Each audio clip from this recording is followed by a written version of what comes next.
এবার নজিরবিহীন সম্পদ জব্দ। কি করবেন বেনজির? সাবেক আইজিপি বেনজির আহমেদের বিরুদ্ধে হঠাৎ করেই যেন অভিযোগের পাহাড়। দুর্নীতিতে অলরাউন্ডারও বলা হচ্ছে তাকে।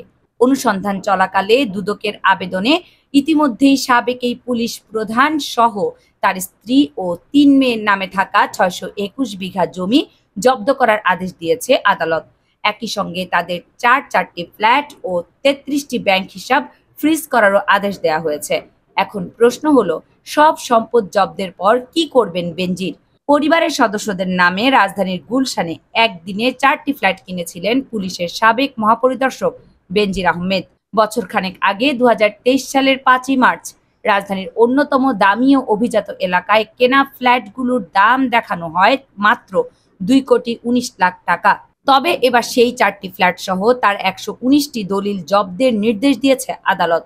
জব্দের তালিকায় আছে সঞ্চয়পত্র, শেয়ার বাজারের 3টি অ্যাকাউন্ট, ১৯ প্রতিষ্ঠানের মালিকানা। চাকরির সময় পুলিশের শীর্ষ পদগুলোতে দায়িত্ব পালন করেন বেনজির। ঢাকা মহানগর পুলিশ কমিশনার, র্যাবের মহাপরিচালক এবং সর্বশেষ আইজিপি পদ থেকে অবসরে যান প্রভাবশালী এই কর্মকর্তা।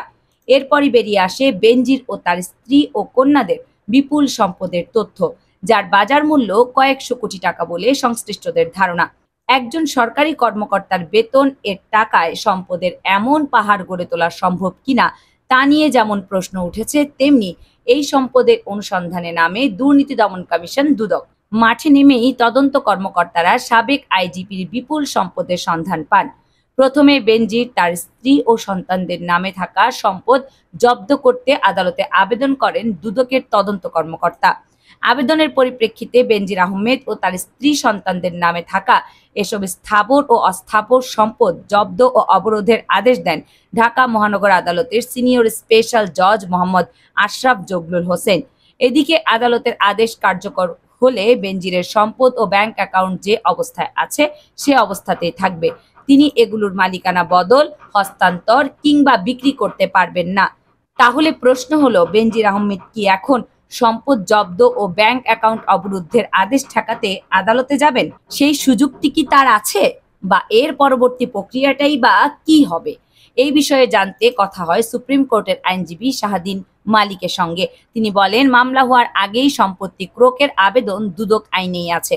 দুদক যদি মনে করে থাকে যে অভিযুক্ত ব্যক্তি দুর্নীতি করে অর্জিত সম্পত্তি হস্তান্তর করে দেবে, তাহলে দুদক এ আবেদন করতে পারে। তবে শুরুর পর্যায়ে দুদকের আবেদনের পরিপ্রেক্ষিতে সম্পত্তি জব্দ ও ব্যাংক হিসাব ফ্রিজ করার যে আদেশ দিলেন আদালত, তার বিরুদ্ধেও আদালতে আবেদন করার সুযোগ আছে বেনজির আহমেদের। এদিকে সাবেক আইজিপির বিরুদ্ধে আয় বহির্ভূত সম্পদ অর্জনের অভিযোগ অনুসন্ধানে দুদকের এই উদ্যোগকে খানিকটা ব্যতিক্রমী বলে অভিহিত করেছেন টিআইবির নির্বাহী পরিচালক ইফতেখারুজ্জামান। তিনি বলেন, দুদকের দিক থেকে এই উদ্যোগটা খানিকটা ব্যতিক্রমী বলতে হবে। দুদক সাধারণত বলে থাকে কারো বিরুদ্ধে সুনির্দিষ্ট অভিযোগ পাওয়ার পর ব্যবস্থা নেওয়া হবে, তবে এক্ষেত্রে দুদক স্বপ্রণোদিত হয়ে এই কাজটি করেছে। এটা আইনগতভাবে তাদের এখতিয়ারে আছে। কামরুন নাহার রাখি, কেয়ানার মিডিয়া।